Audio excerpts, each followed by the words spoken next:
Alors bonjour, bon dimanche, bienvenue. Rebonjour pour ceux qui sont dans la salle et bonjour à ceux qui suivent par Internet. Ben, en fait, on va continuer un petit peu là, quand moi je viens vous parler les dimanches, souvent c'est parce qu'on continue notre espèce de série sur les fondements du christianisme, grandement inspiré du livre là, de C.S. Lewis, là, qui est en anglais Mere Christianity, mais c'est ça, on regarde, puis je pense que, comme j'avais dit plusieurs fois, je pense que c'est bon de se rappeler un peu des fondements, des choses de base. Hein. Souvent, c'est ces vérités-là qui sont essentielles pour notre foi, que c'est pas, comment dire, c'est pas qu'elles sont compliquées, c'est juste que les mettre en pratique, des fois, c'est ça qui demande plus d'efforts, puis qui demande d'être rappelé, en fait. La dernière fois, on était rendu à parler un peu de la façon, la moralité, la vertu, ou en tout cas la façon dont un chrétien devrait se comporter, un peu les grands principes là, du christianisme. Quelles sont les valeurs, dans le fond, du christianisme? Et puis, quand on avait parlé de vertu, moi, je vais répéter la définition que j'avais lue dans le Larousse, je la trouvais intéressante, dans le fond. Hein. Quand on parle de vertu, là, des fois, on a l'impression que c'est quelque chose qui date des siècles passés, mais Larousse nous dit que c'est la disposition de l'esprit à agir avec persévérance en accord avec la loi divine. Je trouvais ça intéressant, dans le fond, une disposition de l'esprit ou une disposition spirituelle, je pense que ça dit là, dans le Larousse exactement, à agir avec persévérance, donc quelque chose qui est continu, en accord avec la loi divine. Ça va avec ce qu'on veut dire, je pense. En tout cas, dit autrement, on pourrait dire que c'est comme s'appliquer à constamment chercher à faire le bien selon ce que Dieu nous dit, selon la volonté de Dieu, dans le fond. Mis dans d'autres mots, ça pourrait être ça. Puis on avait vu qu'au cours de l'histoire, le christianisme a identifié quelques vertus qui sont comme plus principales. La dernière fois, on avait parlé de 7 vertus en tout, 4 qu'on avait regardé un peu plus, qui sont les vertus des fois qu'on appelle cardinales, là. La prudence, la tempérance, la justice, le courage, qui sont des vertus sur lesquelles pas mal tout le monde sont d'accord à travers les âges. Ça n'a jamais vraiment posé de problème. Puis il y a 3 autres vertus qu'on n'a pas vraiment regardées en grand détail, qu'on aura l'occasion de voir d'autres fois, mais qui sont la foi, l'espérance et la charité, puis qui sont vraiment plus particulières au christianisme. Puis on aura l'occasion, il y a beaucoup de choses à dire par rapport à ça, fait on va garder ça pour une autre fois. Mais aujourd'hui, ce que j'aimerais faire avec vous, c'est regarder un passage qui est tiré du Sermon sur la montagne, un passage, je pense, qu'on connaît bien, dans l'Évangile de Luc, dans Luc 6. On va aller tourner dans Luc 6. On va regarder ensemble les versets 27 à 36. Mais juste avant, pour mettre un peu de contexte, là, j'avais intitulé mon message. Ma femme me demandait un titre pour mon message, pour afficher, je ne sais pas trop. Fait que là, j'avais mis Jésus nous présente ou nous représente en fait son programme. Vous allez comprendre un peu pourquoi, mais en ce moment, on est plongé hein, dans la campagne électorale. Qu'on le veuille ou non. Là. Ils ont décidé de déclencher des élections, là, qu'on soit d'accord ou non. En tout cas, je ne vais pas trop rentrer là-dedans. Mais puis, dans 2 semaines, ou presque, là, 2 semaines et un jour, on va voter. Et puis, il va falloir se prononcer un peu pour qui on veut qui gouverne notre pays, ou en tout cas, du moins, on se prononce pour notre député ici dans le comté. Et puis, il y a toutes sortes de partis qui se présentent avec toutes sortes de couleurs. Il y en a qui sont plus à gauche, il y en a qui sont plus à droite. En fait, tout le monde est proche du centre, là, mais il y en a qui se disent plus de gauche ou de droite. Puis, tout le monde essaie de nous convaincre de voter pour lui. Hein, chaque parti veut qu'on vote pour eux. Fait qu'il essaie de nous proposer différentes choses, différentes valeurs qui sont importantes pour ces partis-là. Puis, on nous fait toutes sortes de promesses aussi, dont certaines dont on se doute qui ne seront jamais vraiment réalisées. Mais en tout cas, on nous promet toutes sortes de choses pour nous convaincre de voter. Et puis, certainement, Jésus, dans le passage qu'on va voir en particulier, mais en général, Jésus, il ne fait pas de la politique. Il ne vient pas nous présenter un programme ou son plan là, électoral. Ce n'est pas ça qu'il veut faire. Il ne cherche pas à remplacer le gouvernement, certainement pas. Là. Il ne voulait pas détrôner les Romains de l'endroit. D'ailleurs, ça a déçu des gens quand il était là. On le voit dans les évangiles qu'il y a des gens qui ont été déçus de ça parce qu'ils ne venaient pas débarrasser les Juifs des Romains. Il ne venait même pas changer, en fait, l'ordre, l'espèce d'ordre religieux qu'il y avait là, dans le sens où il ne voulait pas nécessairement tasser les pharisiens ou les sadducéens, les groupes religieux qui étaient là. Il voulait simplement, dans le fond, il cherchait la repentance de ces... Il a condamné certaines personnes, leur façon de faire, parce il voulait qu'ils se repentent, qu'ils changent leur façon de se comporter, hein, et puis qu'ils se tournent vers lui, vers Dieu. Donc, Jésus nous présente un programme, mais ce n'est pas un programme électoral pour obtenir des votes, c'est un programme de vie, en fait, qu'il vient nous présenter. Puis, il présente à tous ceux qui veulent bien l'écouter. On va lire le passage ensemble dans Luc. Ouais, à partir du verset 27, ça dit, c'est Jésus qui parle, « Mais je vous dis, à vous qui m'écoutez, aimez vos ennemis, faites du bien à ceux qui vous haïssent, bénissez ceux qui vous maudissent, priez pour ceux qui vous maltraitent. Si quelqu'un te frappe sur une joue, présente-lui aussi l'autre. Si quelqu'un prend ton manteau, ne l'empêche pas de prendre encore ta tunique. Donne à quiconque te demande et ne réclame pas ton bien à celui qui s'en empare. Ce que vous voulez que les hommes fassent pour vous, faites-le de même pour eux. » Puis un peu plus loin, au verset 32, « Si vous aimez ceux qui vous aiment, quel gré vous en sera-t-on? Les pécheurs aussi aiment ceux qui les aiment. Si vous faites du bien à ceux qui vous font du bien, quel gré vous en sera-t-on? Les pécheurs aussi agissent de même. Et si vous prêtez à ceux de qui vous espérez recevoir, quel gré vous en sera-t-on?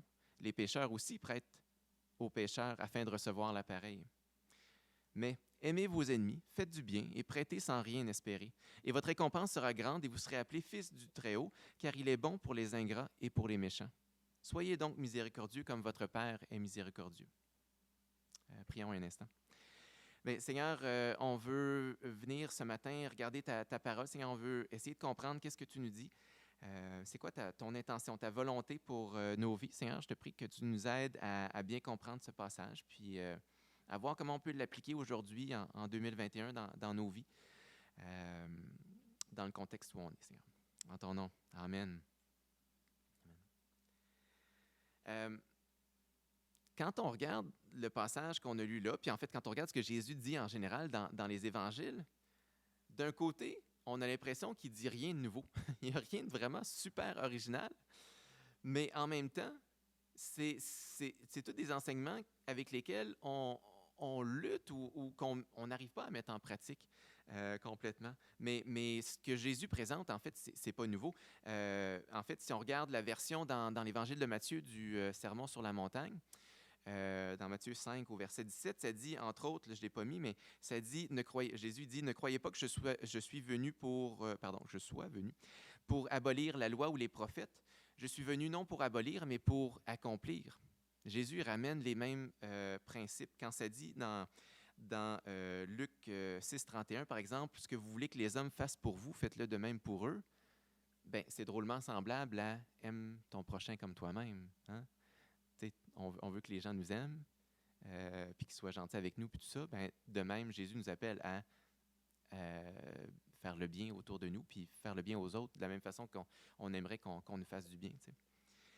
C'est pas un principe super nouveau. Jésus représente, dans le fond, c'est pour ça que j'ai mis « représente » dans le titre, dans le fond. Il présente quelque chose, mais c'est de répéter, de ramener ce qui était déjà enseigné dans l'Ancien Testament, ramener aussi ce que d'autres cultures, d'autres civilisations avaient déjà comme principe aussi, parce que, dans le fond, c'est pas très surprenant. Dieu a mis dans le cœur de l'homme la pensée de l'éternité. Dieu a mis dans le cœur de l'homme sa loi, il nous a donné une conscience, on est en lien avec lui. Donc, c'est pas surprenant de voir dans différentes cultures qu'on retrouve les mêmes principes, les mêmes valeurs qui reviennent aussi.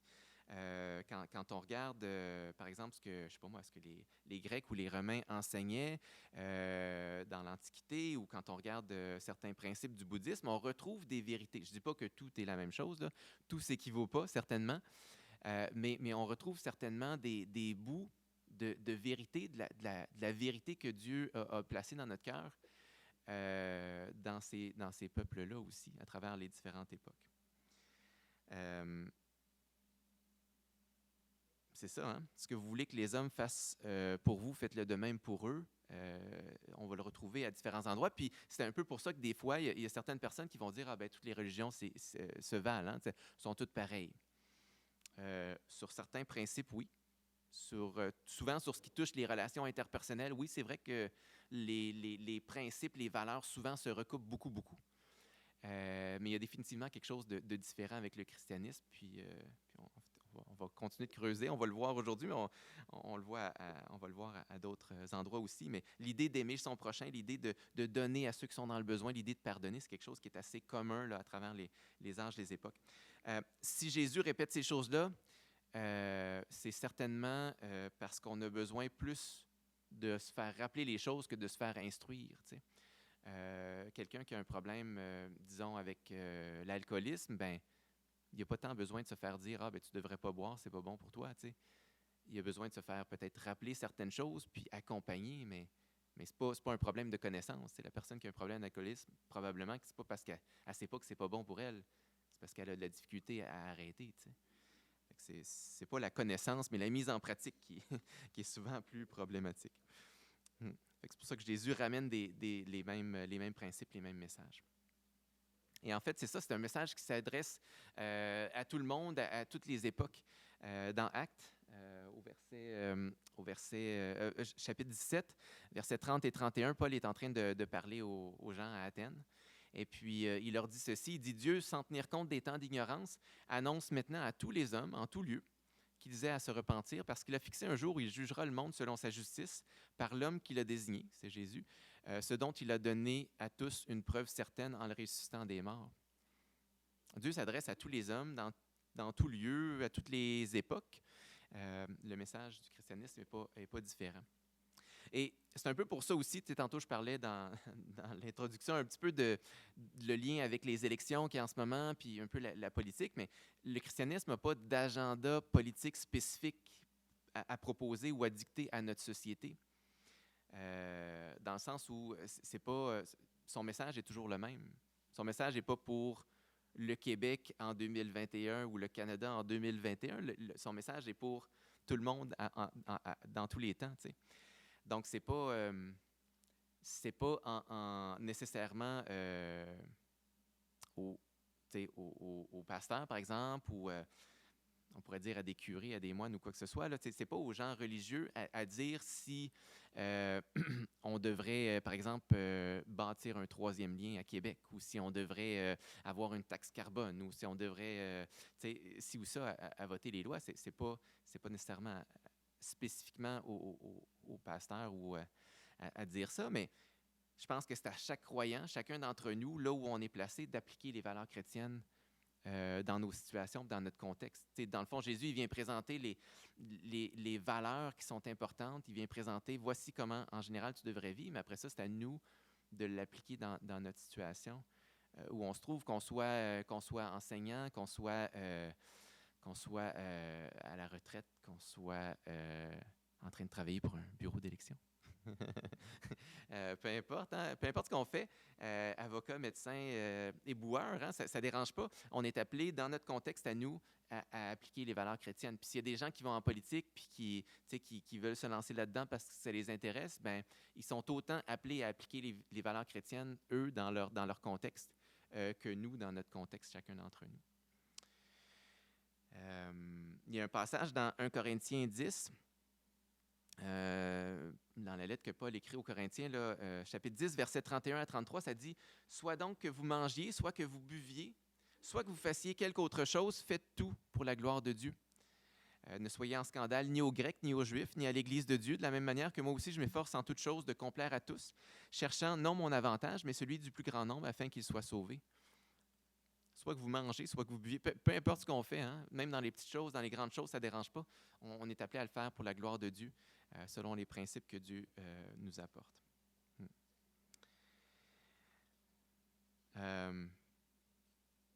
Toujours dans notre idée d'élection puis de politique, hein, il y a des groupes qui sont plus à gauche et des groupes qui sont plus à droite. Puis souvent, les médias, particulièrement aux États-Unis, c'est un peu moins vrai au Canada, là. Nous, on vit un petit peu moins ça, mais souvent, les médias vont associer les groupes religieux, le christianisme en particulier, avec tout ce qui est à droite, puis ce qui est conservateur. Tu sais. Puis jusqu'à un certain point, c'est vrai. Sur certains aspects, comme souvent les valeurs familiales, la justice, l'éthique personnelle. Souvent, c'est vrai qu'il y a un lien d'une certaine manière. Le christianisme est pas mal traditionnel, pas mal conservateur à ce niveau-là. Par exemple, le christianisme nous demande d'être soumis aux autorités, sous toutes ses formes, puis de leur obéir, dans la mesure, c'est sûr, où ça n'implique pas une désobéissance envers Dieu. Dans la mesure où les autorités ne me demandent pas de faire quelque chose qui est contraire à ce que la Bible enseigne, je devrais leur obéir. dans Romains. Au chapitre 13, hein, Paul dit, versets 1 et 2, que toute personne soit soumise aux autorités supérieures, car il n'y a point d'autorité qui ne vienne de Dieu, et les autorités qui existent ont été instituées de Dieu. Puis il dit ça dans un contexte où les autorités, le gouvernement romain, qui était l'Empire romain, qui était là à ce moment-là, c'était pas nécessairement un gouvernement qui avait des valeurs chrétiennes, certainement pas, hein. Paul est mort aux mains de l'empereur, en tout cas du moins de Rome. Il s'est fait condamner éventuellement parce que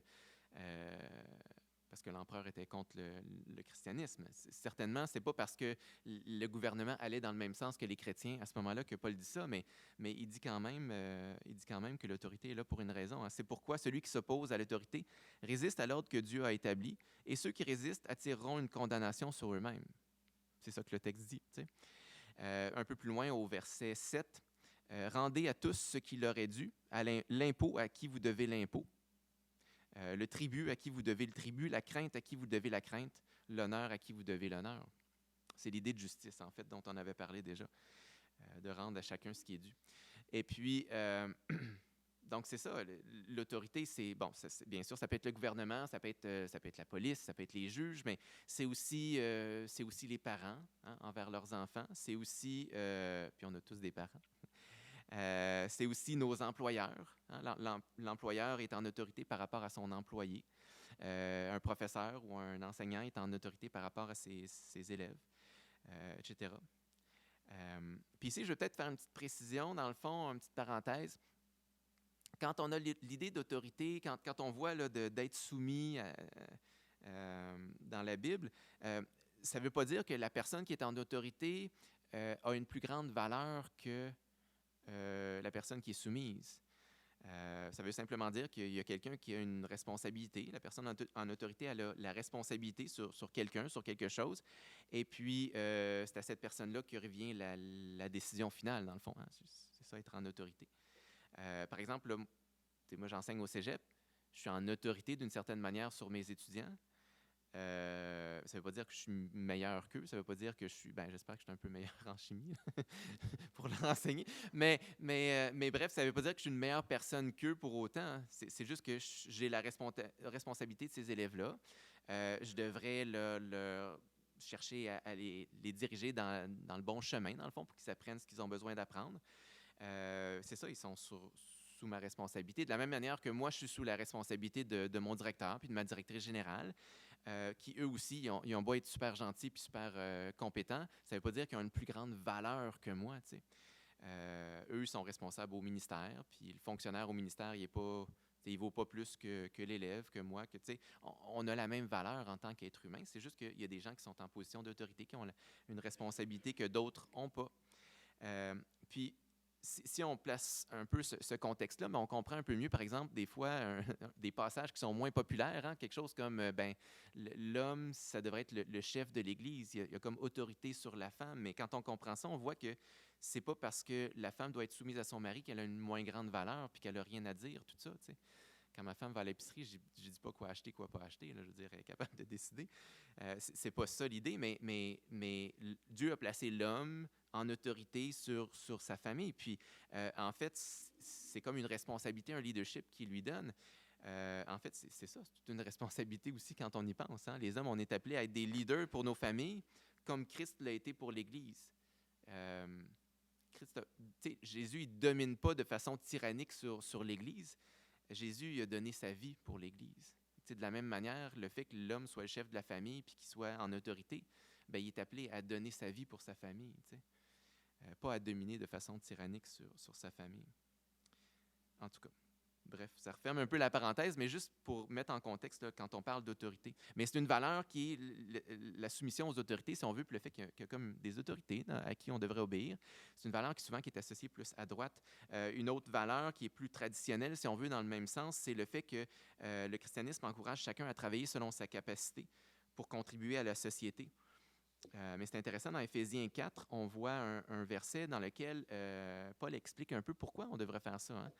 Ça dit que celui qui dérobait ne dérobe plus, mais plutôt qu'il travaille, en faisant de ses mains ce qui est bien, pour avoir de quoi donner à celui qui est dans le besoin. Hein, je devrais travailler, je devrais faire de l'argent pour subvenir à mes besoins, pardon, mais aussi pour subvenir aux besoins de ceux qui sont autour de nous, ceux qui ont moins. C'est pour ça qu'on devrait travailler.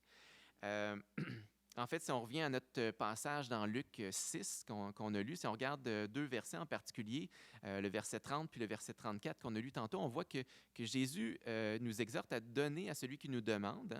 Hein. Ça dit « donne à quiconque te demande », sans distinction, et ne réclame pas ton bien à celui qui s'en empare. Pas juste celui qui te demande poliment « je peux-tu avoir ça, s'il vous plaît », mais celui qui vient t'arracher quelque chose à toi, bien, tu devrais quand même ne pas réclamer. C'est quand même assez extrême, là. Et dans ce sens-là, Jésus n'est pas tant à droite, mais on dirait qu'il est plus à gauche, en fait, que n'importe qui dans les partis politiques qu'on connaît. Il est beaucoup plus progressiste à ce niveau-là.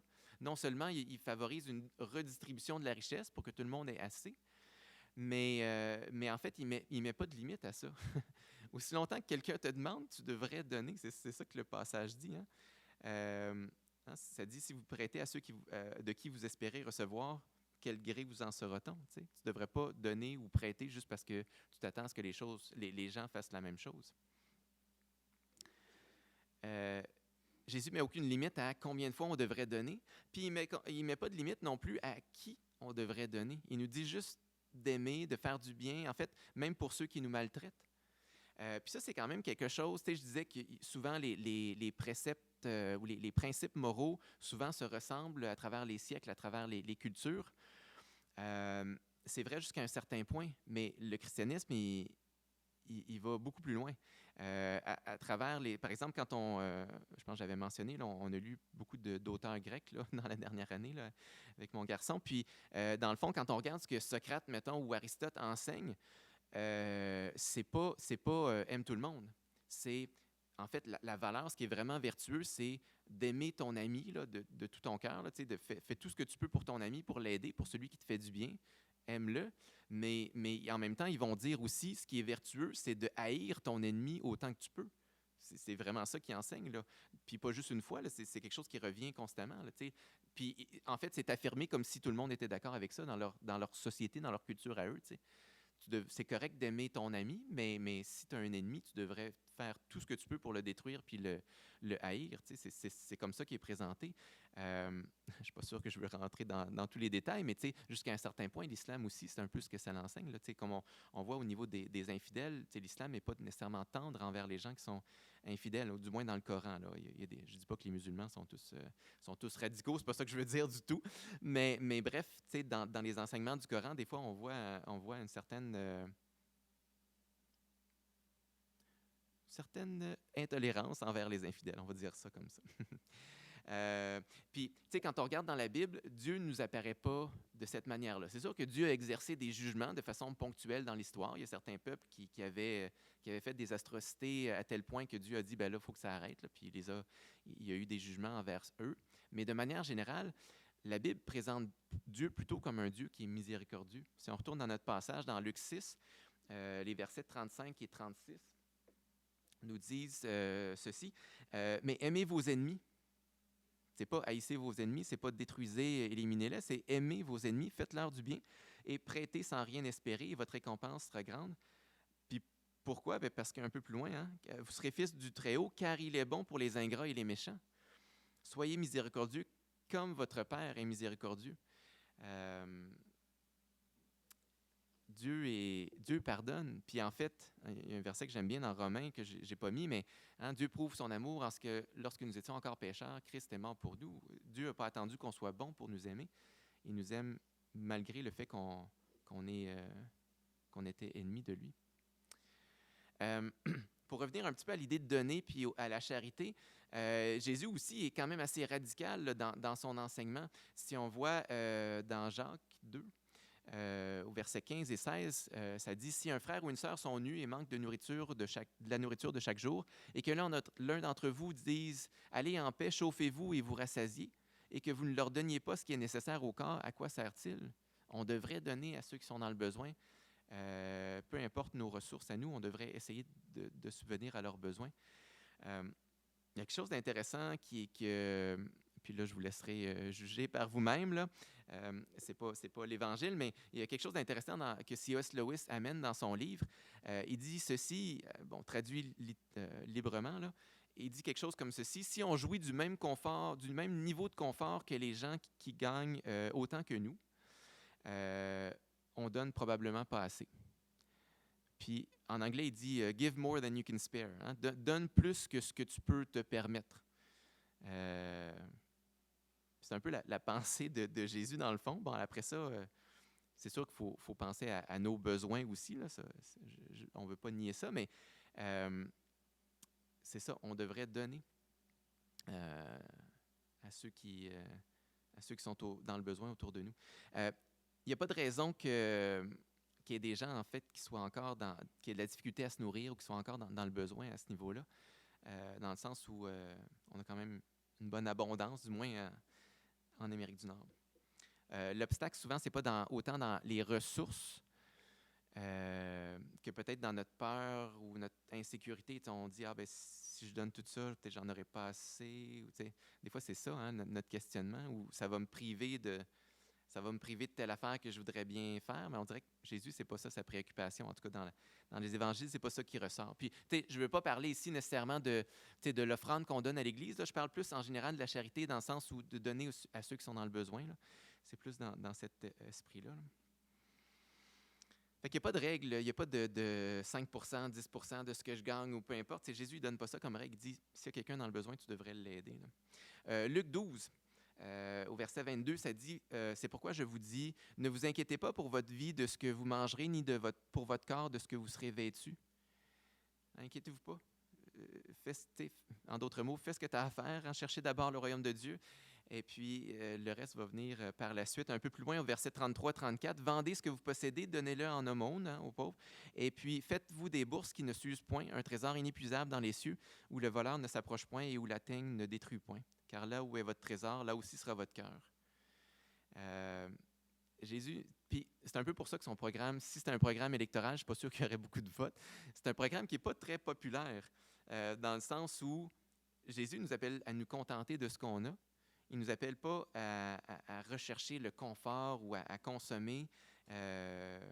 Souvent, on en veut toujours plus, mais Jésus nous dit, tu en as assez, hein, ma grâce te suffit.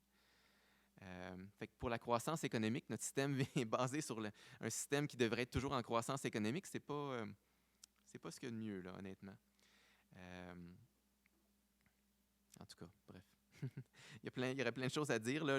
C.S. Lewis parle aussi du système, un peu de notre système capitaliste qui est fondé un peu sur l'idée que je prête de l'argent pour faire des intérêts de quelqu'un aussi. Bon, je ne veux pas remettre tout le système en question. Je ne pense pas que ça va changer facilement, mais c'est intéressant de penser que dans l'Antiquité, jusqu'à la fin du Moyen Âge, en fait, il y avait quand même un genre de consensus que quand on prête quelque chose à quelqu'un, quand on lui prête de l'argent ou quoi que ce soit, je devrais lui demander de me le redonner, mais je ne devrais pas exiger un intérêt. Je ne devrais pas essayer de faire de l'argent sur son dos avec ça. Là, maintenant, on fonctionne vraiment comme ça. Que ce soit, je suis le premier coupable, là, je veux dire, on a peut-être des placements ou un fonds de pension. La RRQ, là, en fait, on a tous, au Québec, on cotise tous si on travaille à la RRQ, là, au régime des rentes. Ça fonctionne comme ça. Là. On met de l'argent, on le prête à quelqu'un, puis ce quelqu'un-là nous redonne des intérêts sur cet argent-là. En tout cas, bref. C'est quelque chose que j'imagine est à réfléchir, mais moi, j'ai pas assez de connaissances pour vous dire comment vous comporter par rapport à ça. Là. Mais c'est intéressant de penser que la Bible, elle n'encourage pas ce genre de comportement. Puis à travers les siècles, c'est quelque chose de relativement récent. En tout cas, Jésus présente un programme où il présente son message pas pour remporter une élection, pas pour séduire des gens, mais plutôt pour nous permettre de trouver le vrai bonheur, pour nous permettre de vivre de la manière qu'on devrait vraiment, puis qui va vraiment nous apporter le bonheur. Une société qui arriverait à vivre selon les principes bibliques, réellement, là, vraiment les mettre en action, ça serait une société qui serait remplie de joie, remplie de respect, puis de courtoisie, de politesse, respectueuse des gens, respectueuse de leur dignité, respectueuse aussi de la vie sous toutes ses formes. Ce serait une société dans laquelle on ne trouverait pas de pauvreté, pas de violence, dans laquelle les ressources seraient partagées serait pas gaspillé. C'est vraiment une société idéale, là. C'est comme l'idéal de ce qu'on voudrait, mais le moyen pour s'y rendre, ce que Jésus nous propose, des fois, nous embête un peu. Mais le résultat, c'est vraiment ça qu'on cherche à obtenir. Hein? C'est quand même paradoxal. Dans Philippiens 4, on va regarder un dernier passage. Dans Philippiens 4, versets 4 à 8, hein, Jésus nous dit, Paul nous dit plutôt, « Réjouissez-vous toujours dans le Seigneur. Je le répète, réjouissez-vous. Que votre douceur soit connue de tous les hommes. Le Seigneur est proche. Ne vous inquiétez de rien, mais en toute chose, faites connaître vos besoins à Dieu par des prières et des supplications avec action de grâce. » Oui, ce serait une société aussi où il n'y aurait pas beaucoup d'inquiétude, d'anxiété, si on faisait tout parfaitement comme ça. Et la paix de Dieu qui surpasse toute intelligence gardera vos cœurs et vos pensées en Jésus-Christ. Au reste, frères, que tout ce qui est vrai, tout ce qui est honorable, tout ce qui est juste, tout ce qui est pur, tout ce qui est aimable, tout ce qui mérite l'approbation, tout ce qui est vertueux et digne de louange, soit l'objet de vos pensées. Ça a l'air super intéressant, mais c'est quand même un contrat aussi à remplir. Jésus nous propose un beau projet de société. Mais une société comme ça, on ne peut pas l'établir à moins qu'on le désire vraiment. Il faut que je prenne cette vision-là en entier. Tu sais, des fois, on a tendance à prendre ça, j'aime ça de ce que Jésus dit, tu sais, je vais prendre ça. Puis l'autre bout, j'aime moins ça. Aimez vos ennemis. Là, ça ne me tente pas. Je vais le mettre de côté. Hein? Ou donne, tu sais, prends ce que tu as, vends-le, puis donne l'argent aux pauvres. Ça ne me tente pas. C'est sûr que si je vends tout, ben j'aurais plus rien. Fait que là, quelqu'un d'autre va être obligé de me donner, là, peut-être. Mais en tout cas, mais bref, il y a des bouts comme ça qu'on accepte très, très facilement, puis il y a des bouts qu'on met de côté. Puis c'est un peu ça le problème. En fait, c'est un peu ça, un peu pour cette raison-là que des siècles et des siècles après la venue de Jésus, malgré que plusieurs civilisations, plusieurs peuples qui ont adopté une vision chrétienne du monde, ben malgré tout, on est encore à un point où le monde n'est pas parfait. Parce qu'on prend des bouts du message de Jésus, puis on en laisse d'autres. Et puis, Jésus, lui, son message, il faut l'adopter en entier pour que ça fonctionne réellement. Si moi, je prends un bout, puis quelqu'un d'autre prend un autre petit bout, ça se peut qu'on ait tous les deux l'impression de présenter ce que Jésus a dit ou d'accomplir ce que Jésus a dit, mais ça se peut qu'on soit en opposition des fois. Parce qu'on dit, ça, c'est super important, puis l'autre personne dit, non, mais ça, c'est super important aussi. En tout cas, bref. C'est pas tant ce que moi je veux qui est important, mais ce que Dieu veut. Hein. Jésus nous l'a dit quand les disciples ont demandé comment est-ce qu'on peut prier. Mais, une des choses qui revenait, c'est que ta volonté soit faite au ciel comme sur la terre, qu'on puisse faire la volonté de Dieu. Fait que pour revenir sur notre passage dans Luc 6,31, ça nous disait ce que vous voulez que les hommes fassent pour vous, faites-le de même pour eux. Pour être capable de faire aux autres ce que je voudrais qu'ils fassent pour moi, je dois les aimer. Je dois aimer mon prochain comme moi-même. Puis pour être capable de faire ça, pour être capable d'aimer mon prochain comme moi-même, ben, j'ai besoin d'aimer Dieu, de lui obéir.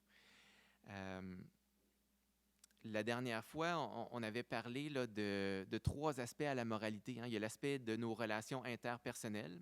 Il y a l'aspect comme une espèce d'harmonie entre les gens, si on veut. Il y a l'aspect de notre vie intérieure, notre harmonie à l'intérieur de nous, si on veut. Puis, il y a l'aspect de le pourquoi on est là, le pourquoi de notre existence, puis à qui on est redevable, dans le fond. Et puis ce qu'on découvre avec le message de Jésus, c'est que, dans le fond, la qualité de nos relations interpersonnelles, la qualité de notre vie en société, ben, ça dépend beaucoup de la qualité de notre vie à l'intérieur.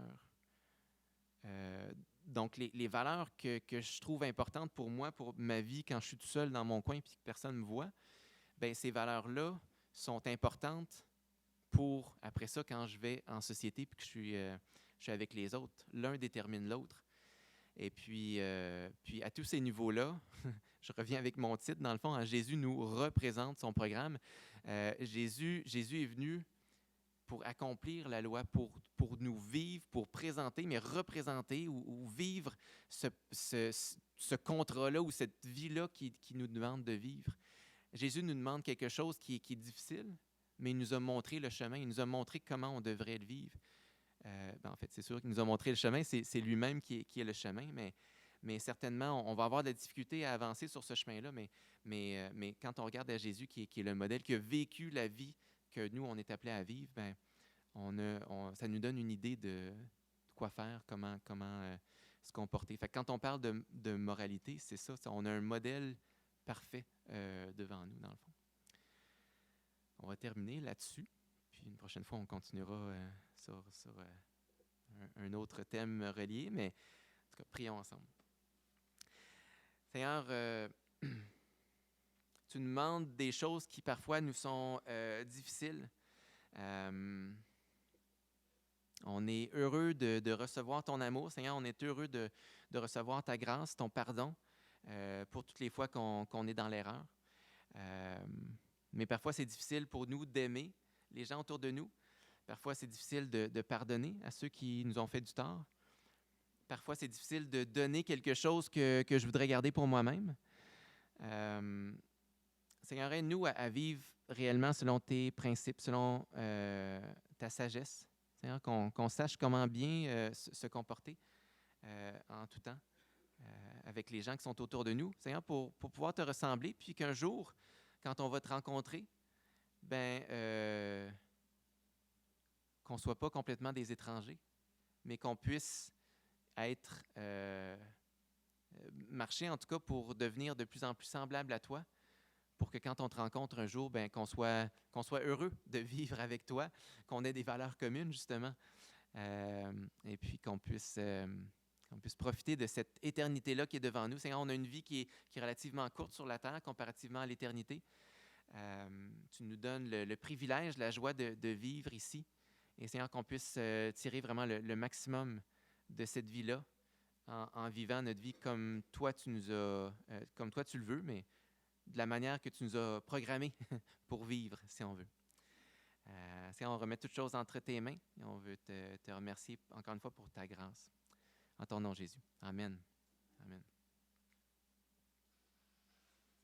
Bonne semaine.